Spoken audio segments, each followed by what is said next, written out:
Jyotika Phule group of education में आपका एक बार फिर से स्वागत है। आज हम प्रश्नावली 8.2 त्रिकोणमिति पढ़ते हैं।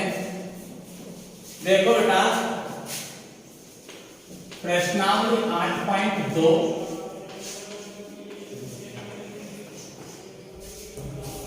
अपन ने 8.1 जब पढ़ी थी तो उससे पहले अपन ने एक सारणी बनाना सीखा था और आप सारणी क्लियर कर भी चुके होंगे, घर पे बना भी ली होगी।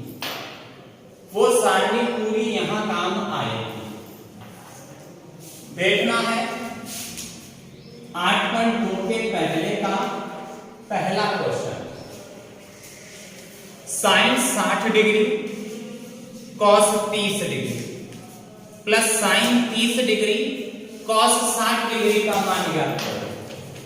Sign 60 degree cos 30 degree plus sine 30 degree cos 60 degree का मान ज्ञात करो। आप देखना बेटा, सारणी से मान रखने हैं। साइन की सिद्ध पे चलना है 60 डिग्री का मान लेने के लिए। साइन की सिद्ध से 60 डिग्री का मान लेने के लिए चलना है। तो आपने देखा कि साइन 60 का मान √3/2 होता है। ऐसे ही कॉस की सिद्ध में चलेंगे, 30 डिग्री का मान ढूंढेंगे तो cos 30 का मान भी भैया √3/2 ही होता है। यही तरीके से साइन की सिद्ध में 30 का मान तलाश किया, 1/2 आया। cos की सिद्ध में भी 60 डिग्री का मान तलाश किया तो 1/2 आया। अब तो सवाल में मान पटकने के बाद केवल कैलकुलेशन है, गुणा भाग करना। तो √3 को भैया √3 से करेंगे तो 3 बनता है। √में समान संख्याएं गुणा होती हैं तो √, हट जाता है, केवल संख्या आ जाती है। तो √3 को √3 से गुणा किया, 3 बना। 2 को 2 से गुणा किया तो 4 बना। यही तरीके से 1 को 1 से 1 और 2 को 2 से 4। सवाल बट्टे में है, बटे के सवालों को लघुत्तम से करते हैं हल। तो इसका लघुत्तम आएगा 4। 4 का 4 में एक बार, 1 को गुणा 3 से किया तो 3। ऐसे ही 4 का 4 में एक बार, 1 को गुणा कैसे कर रहे हैं, 1 से। ऊपर बनाना 4, बटे में भी 4। 4 का भाग 4 में एक बार, जो कि अपना आंसर है। धांसू आया होगा समझ में। नेक्स्ट देखते हैं बेटा, आगे चलें। इसी का दूसरा प्रश्न है, पहले का ही 2 cos square 45 degree, sorry tan square 45 degree, 2 tan square 45 degree plus cos square 30 degree minus sine square 60 degree. ये सवाल है बेटा। पहली बात तो अगर घाते लग रही हो ना तो तुम कोष्ठक बना बना के उनके ऊपर घात टिका देना। घात लगे तो कोष्ठक बना के उसके ऊपर घात लगा दो। पहले ये काम करना है। जैसे 2 तो न्यू का न्यू, अइया का अइया। घात लग रही है, कोष्ठक बनाया, घात लगाई, घात बन रही है, कोष्ठक बनाया, घात लगाई, वापिस से घात बन रही है तो कोष्ठक बनाया, घात लगाई। समझ में आई?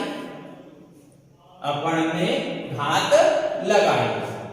तो tan 45 डिग्री का मान काई 1, tan 45 डिग्री का मान 1। यही तरीके से इसको देख cos 30 का मान कितना होता है, √3/2 लिख दिया।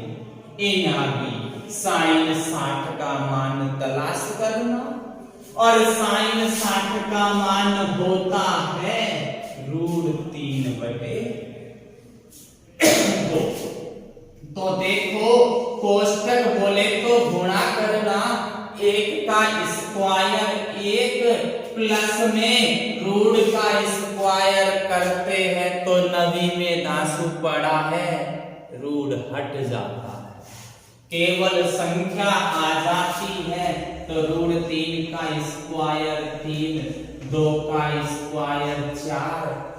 तरीका यही लग रहा है, √3 का स्क्वायर 3 और 2 का स्क्वायर 4, ये प्लस में ये माइनस में हो गया ना साहब, बच गया। 2 1 कर लो और ये ही अपना आंसर लो। क्लियर बेटा, बिल्कुल इजी क्वेश्चन है। त्रिकोणमिति बहुत सरल है, लगती कठिन है, केवल इसके वर्ड कठिन लगते हैं और कुछ भी नहीं है। इसकी कैलकुलेशन भी इजी होती है, बाकी और चीजों में तो आपको गुणा भाग करने में टाइम लगता है, इसमें टाइम भी नहीं लगता। मान रखा, उत्तर आया, बस। टिप्पणी तो है सारणी से मान, और टिप्पणी में तो आप होशियार भी होंगे ना। नेक्स्ट थर्ड क्वेश्चन है, पहले का cos 45 डिग्री बटे में sec 30 डिग्री प्लस में cosec 30 डिग्री। दिखने में तो सवाल छोटा सा लग रहा है, पर है बड़ा छोटा ये सवाल। देखना कैसे कैसे होता है। cos की स्थिति में 45 का मान टीपा तो 1/√2 आया। sec की स्थिति में 30 डिग्री का मान देखा, sec की स्थिति में 30 डिग्री का मान देखा तो 2/√3 आया। और ऐसे ही cosec 30 डिग्री का मान भी ढूंढते हैं, तो cosec 30 का मान आता है 2/1। कतई दिक्कत को केवल सारणी से मान रखें। नीचे सवाल भैया बट्टे में है, और बटे में जब सवाल होता है तो उसको लघुत्तम से हल करना पड़ता है, लघुत्तम लेना पड़ेगा इसका। देखो तो 1/√2 न्यू का न्यू, अइया का अइया, इसका लघुत्तम √3 आएगा। √3 का भाग √3 में 1 बार जाएगा, 1 को 2 से गुणा करेंगे तो 2 बन जाएगा, वापिस 1 का भाग √3 में √3 बढ़ जाएगा, जो कि काई से गुणा हो जाएगा 2 से, बनेगा 2√3। देखो ध्यान से समझना इस बात को कि रूट में समान संख्या गुणा होती है, रूट हटता है, केवल संख्या आती है। रूट में असमान संख्या गुणा होती है तो गुणा करना पड़ता है। यदि एक संख्या रूट की, एक संख्या बिना रूट की, तो दोनों को अलग अलग लिखना पड़ता है। पहले बिना रूट की, बाद में रूट की, तो पहले तो 3 आएगा, बाद में रूट 2। ये बहुत काम की बात होती है, कंफ्यूजन होता है स्टूडेंट्स के लिए इसमें, पर आप ध्यान से तसल्ली से करना इस चीज को। तो मैंने ऐसा ही कुछ कर लिया, इसके बाद आप छोटी सी क्लासों में पढ़ के आए हो कि मध्य पदों का गुणनफल होता है और बाहर के पदों का गुणनफल होता है। मध्य पदों का गुणनफल और बाह्य पदों का गुणनफल।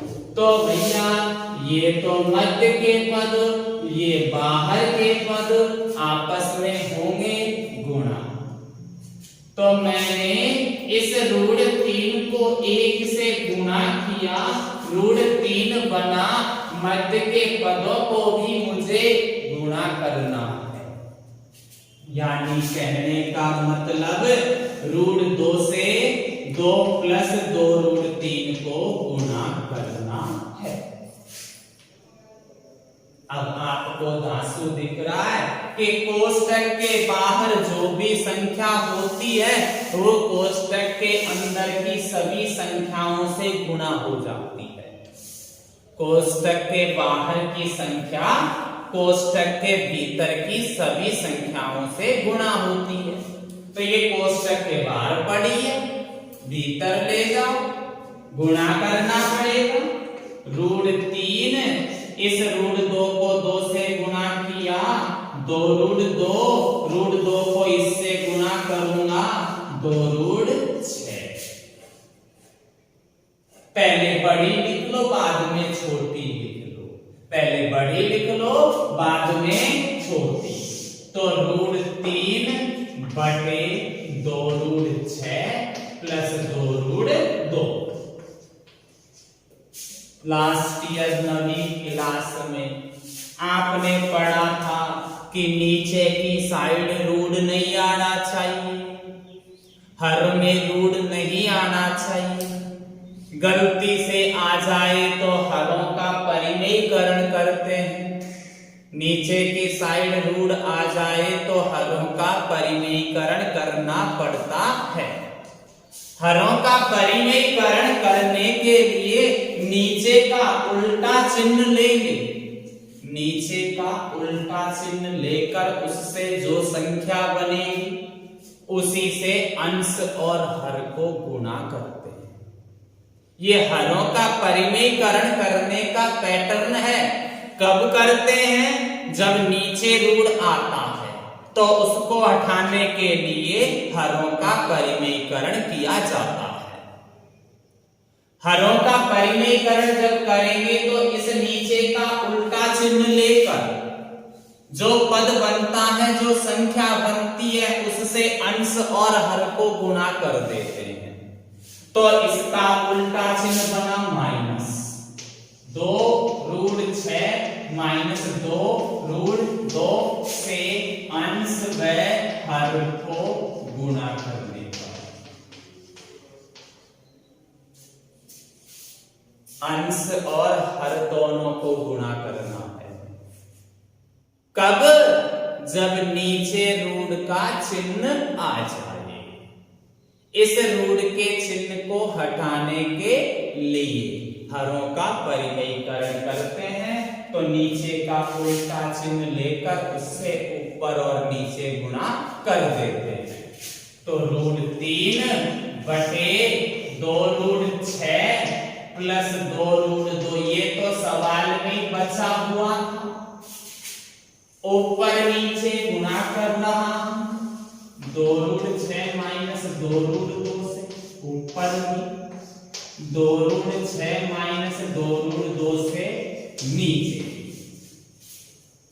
तो बेटा जब हरों का परिमेयीकरण करते हैं ना, तो नीचे की साइड हमेशा a² माइनस b² का रूट बनता है। हरों का परिमेयीकरण करने पर नीचे की साइड हमेशा a² माइनस b² का रूट बनता है। a² minus b²। क्यों?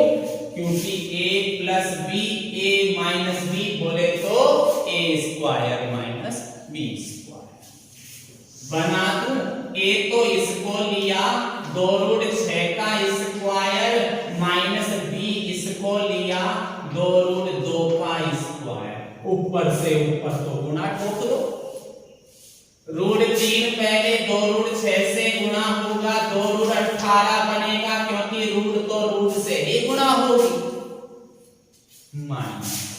√3 को 2 से गुणा करूंगा तो 2√6। 2 ऊपर से कॉमन निकल सकता है, निकाल के फेंक दो। √18 माइनस √6 बटे 2 का स्क्वायर 4, √6 का स्क्वायर 6, तो सीधे लिख देता हूं 2 का स्क्वायर 4, √6 का स्क्वायर 6, और 6 जब 4 से गुणा होगा तो 24 बनेगा। 2 का स्क्वायर 4, √2 का स्क्वायर 2, दोनों को जब गुणा करूंगा तो 8 बनेगा। बना दिया। तो अब देखते हैं बेटा 2, ये √18 है ना, इसका वर्गमूल लेना है। 18 का वर्गमूल ऐसे ऐसे करके लेना है। 2 नाम 18, 3 3 9, 3 1 3, जोड़ा बन जाएगा।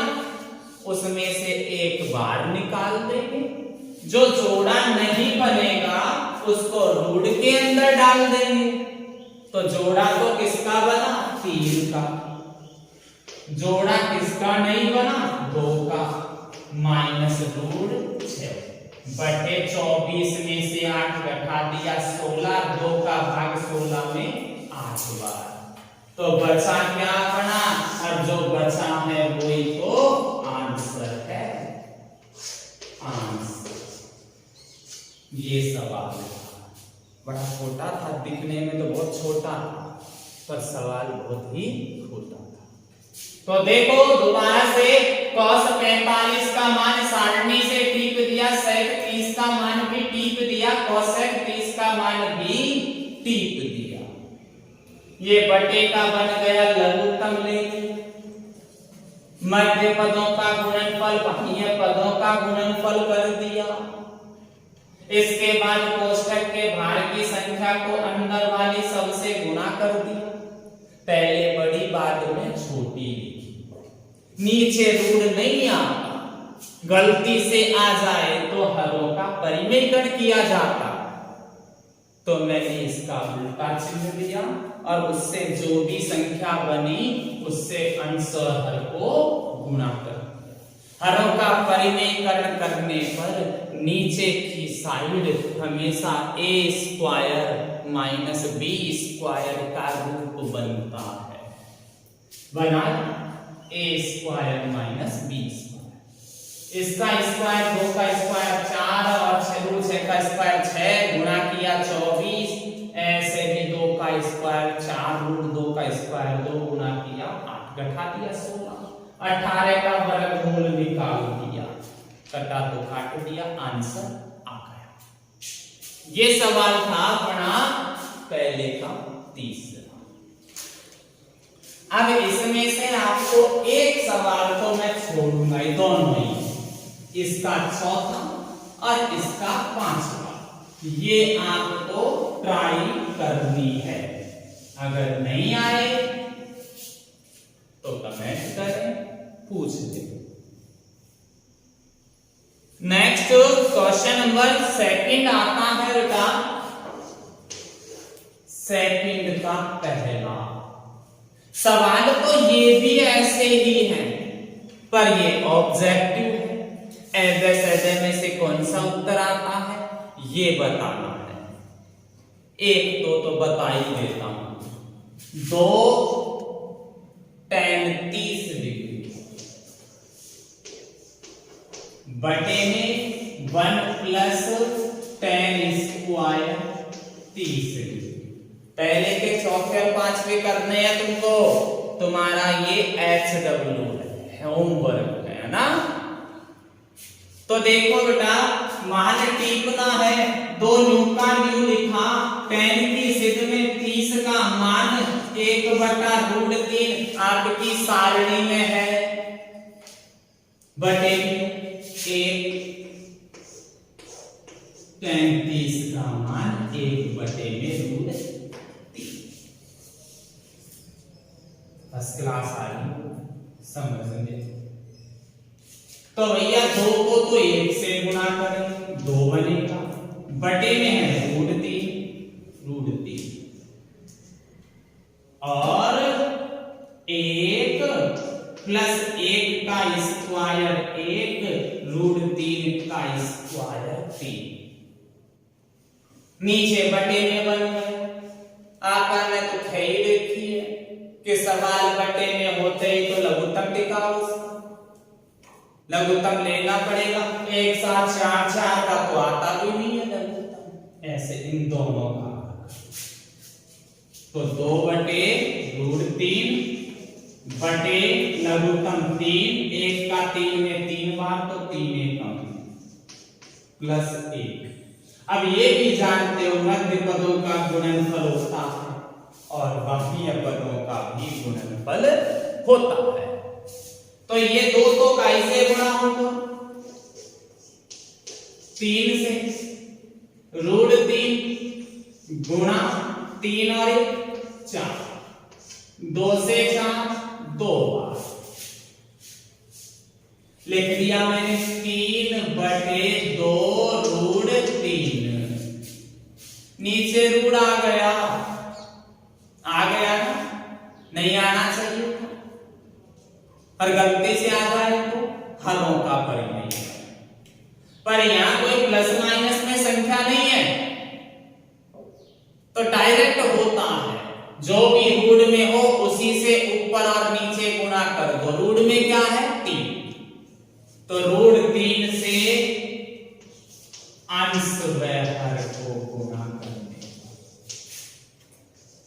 व्यय हर को गुणा करवा है। तो 3 बटे 2 √3 ऊपर नीचे गुणा √3 से √3 कर दिया। ऐसा करने के बाद चौक उठा लेता हूं।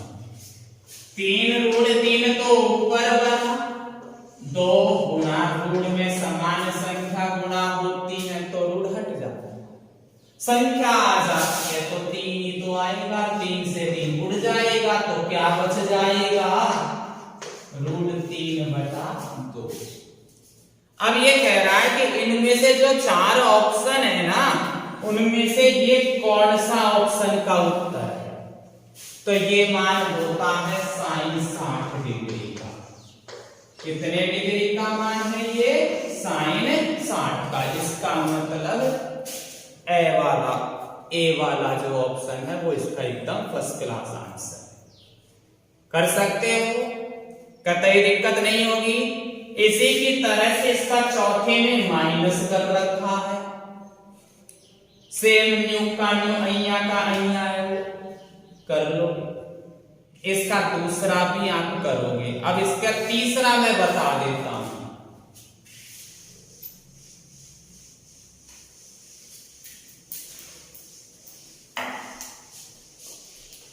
दूसरे का तीसरा कह क्या रहा है ये देखना है। ऑप्शन में डिपेंडेबल है ये कि sin 2a बराबर 2 sin a, 2 sin a, ये दोनों कब बराबर होते हैं?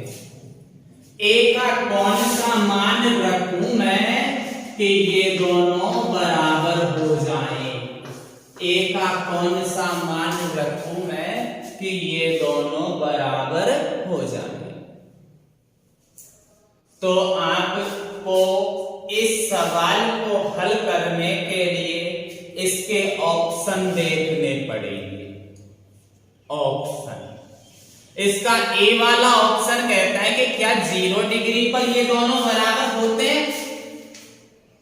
तो भाई मैं इसमें ए की जगह लगा दूं कहीं 0 डिग्री, 0 डिग्री लगा दिया। तो ये क्या बन गया? 0 से टकराएगा, खुद भी 0 बन जाएगा। 0 बराबर 2 sin 0। और आपको ये तो पता है कि sin 0 का मान भी 0 या 0 2, ये sin 0 का मान भी 0। तो 0 बराबर फिर 0 क्योंकि 0 से टकराया तो बन गया 0। बात सही है। तो दोनों बराबर आए कितना डिग्री रखने पर? 0 डिग्री पर। तो 0 डिग्री पर दोनों मान बराबर आ जाते। तो इस तरह से दूसरे के सारे प्रश्न आपके कंप्लीट हो जाते हैं। अब इसका प्रश्न नंबर 3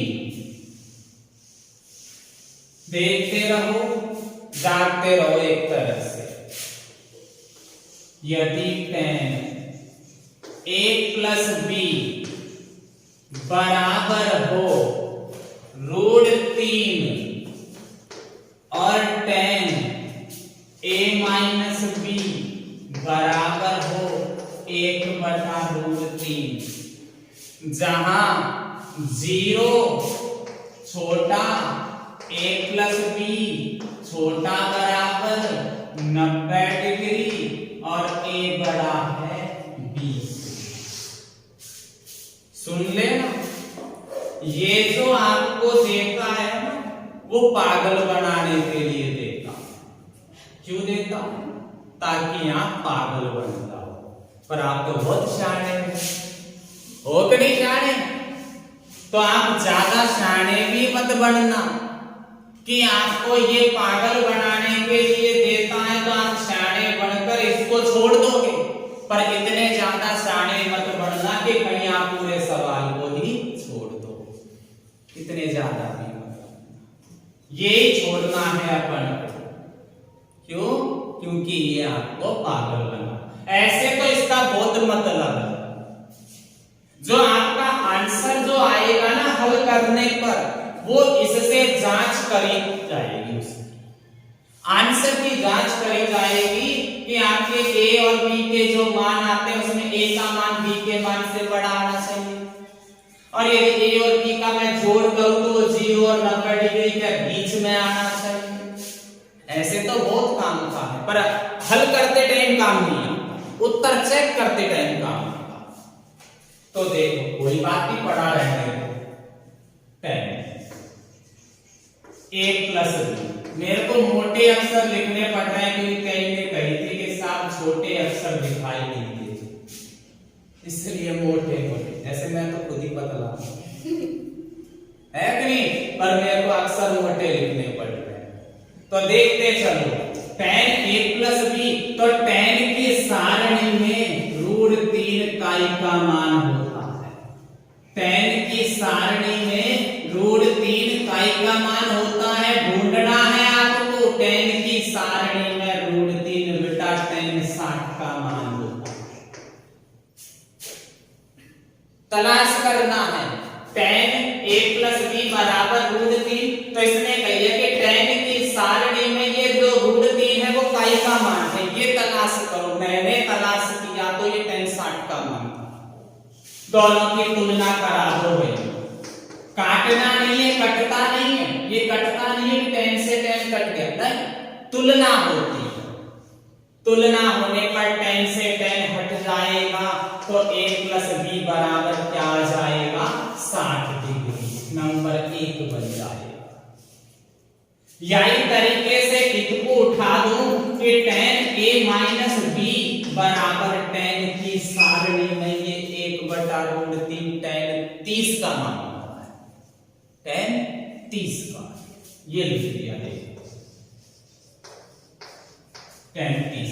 वापिस इन दोनों की भी तुलना करा, तुलना से तो tan से tan हट गया, a माइनस b बराबर 30 डिग्री बच गया, नंबर 2। अब देखो बेटा, ये जो दो समीकरण बनते हैं इनको कई तरीके से हल करते हैं। एक तो विलोपन विधि, जो कि शायद आप तीसरी प्रश्नावली में पढ़ोगे, या फिर दोनों समीकरणों को जोड़ दो या दोनों समीकरणों को घटा दो, आपके उत्तर आ जाएंगे। तो विलोपन विधि तो अभी अपन ने पढ़ी नहीं, तो अपन क्या करते हैं, दोनों समीकरणों को जोड़ देते हैं। समीकरण 1 में समीकरण 2 को जोड़वाकर जुड़ेगा कैसे? बराबर से पहले का पहले, बाद वाला बाद में, जोड़ दो। 1 प्लस बी प्लस ए माइनस बी बराबर 60 प्लस में 30, या माइनस को भी या प्लस को भी 60 हो गया। ए और ए को जोड़ दिया तो डबल बार ए हो गया, 60 और 30 को जोड़ दिया तो 90 बढ़ गया, गुणा की संख्या को बटे में ले गया तो कितना डिग्री आंसर आया? 45। ए का मान 45। इस ए के मान को उठा के पटक दो समीकरण 1 में। कहां रखने पर? समीकरण 1 में रखने पर। तो ए की जगह कितना डिग्री लिखना है? प्लस में बी बराबर है क्या? 60। ए की जगह 45 प्लस में बी बराबर 60। चल तो एक साइड अक्षर एक साइड सरका दे, तो बी बराबर 60 या 45 नीचे गया तो माइनस का बन गया, तो बी बराबर आ गया 15। ए का मान आ गया 45, बी का मान आ गया 15। देख लो, चेक कर लो, उसके भी ख्वाहिश पूरी कर लो। क्या कह रहा है? ए बड़ा है बी से, ए बड़ा है बी से, बात तो सही है। a प्लस बी का मान 0 और 90 के बीच में है क्या? जोड़ के देखो, 60 हुआ 0 और 90 के बीच में है, इसका मतलब अपना उत्तर एकदम फर्स्ट क्लास। और ये अपना तीसरा क्वेश्चन हो गया। क्वेश्चन नंबर 4 है सत्य असत्य का है, और उसके बाद आपकी 8.2 का अंक भी है। क्वेश्चन नंबर 4 सत्य असत्य का। ये कह रहा है कि साइन ए प्लस बी बराबर साइन ए प्लस साइन बी, ए प्लस बी बराबर साइन ए प्लस साइन बी। बेटा ये कथन असत्य है। आप 11वीं क्लास में अगर मैथ लोगे तो वहां सूत्र पढ़ना पड़ेगा, और इस साइन ए प्लस बी का एक सूत्र होता है sign A cos B plus cos A sine B. तो इसका मतलब ये होता है ना कि ये, इसका मतलब ये कथन असत्य है। तो अपन को तो सत्य असत्य लिखना है, सत्य है या असत्य है। ठीक है, तो ये कथन क्या हुआ? असत्य हुआ। आगे पढ़ते हैं। थीटा में वृद्धि होने के साथ साइन थीटा के मान में वृद्धि होती है क्या? देखो साइन वाली सारणी, देखो साइन वाली सारणी में पहले 0 आया था, साइन वाली सारणी का मान में पहले क्या आया था? 0, फिर 1/2 आया था, फिर 1/√2 आया था, फिर √3/2 आया था, फिर 1 आया था। तो 0 से आगे बढ़ रहे हैं ना, तो इसका मतलब थीटा के मान में वृद्धि होने पर साइन थीटा के मान में वृद्धि होती है, कथन सत्य है। और थीटा के मान में वृद्धि होने पर कॉस थीटा के मान में वृद्धि होती है क्या? नहीं, कमी होती है। पहले 1 फिर √3/2 फिर लास्ट में देखते 0 आता, तो कम हुआ है। तो इसका मतलब ये कथन क्या है? असत्य है। थीटा के सभी मानों पर साइन थीटा और कॉस थीटा बराबर होता है क्या? नहीं होता। आपने देखा कि साइन 45 और कॉस 45 का मान ही बराबर था 1/√2, बाकी सारे मान अलग अलग थे। साइन 45 और कॉस 45 का मान ही बराबर था, तो इसका मतलब ये कथन असत्य है। a बराबर 0 डिग्री पर कॉट ए परिभाषित नहीं। a बराबर कितने पर? 0 पर। कॉट ए परिभाषित नहीं, तो देखो कॉट a की जगह कितना रख दें? 0। कॉट 0 का मान, कॉट 0 का मान क्या होता है? अपरिभाषित। देखो कॉट 0 का मान क्या होता है? अपरिभाषित। और ये कह क्या रहा है? परिभाषित नहीं। यहां देखो इसका मतलब क्या है? अपरिभाषित मतलब ए उपसर्ग लग गया। हिंदी का थोड़ी सी हिंदी भी बताते हैं। ए उपसर्ग लगने का मतलब होता है नकारात्मकता का भाव देना, नहीं का अर्थ देना। किसका भाव दे? नकारात्मकता। तो नहीं आप निकल आना नकारात्मकता का मतलब, तो परिभाषित नहीं। तो ये भी क्लियर कह रहा है कि परिभाषित नहीं है, इसका मतलब ये कथन सत्य है। और आपकी 8.2 का खात्मा होता है। धन्यवाद। पढ़ना ओके।